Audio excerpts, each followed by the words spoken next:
لیکن یہ کافر اس طرح کے الفاظ جو کہتے رہتے ہیں، یہ اپنے ضد اور حکم درمی کی وجہ سے، یہ اپنے کینہ کی وجہ سے آپ صلی اللہ علیہ وسلم کی رسالت کو قبول کرنے کے لیے تیار نہیں تھے، الٹا ان کو جھٹلانے کی کوشش کرتے تھے۔ اس کی اللہ فرماتے ہیں، رد فرماتے ہیں، بل عربی زبان میں اعراض کے لیے آتا ہے، یعنی ماقبل جو بات ہو گئی حقیقت یہ نہیں ہے۔ حقیقت کیا ہے؟ الذین لا یؤمنون بالآخرہ، کہ جو لوگ آخرت پر ایمان نہیں رکھتے، یقین نہیں رکھتے،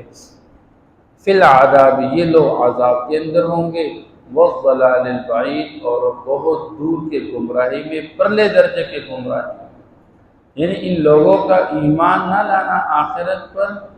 اور الٹا پیغمبر کو جھٹلانا، یہ ان کے لیے باعث عذاب ہوگا، اور آخرت کو یہ دیکھ لیں گے اپنی آنکھوں سے، اور ان کو وہاں پر پھر عذاب میں مبتلا کیا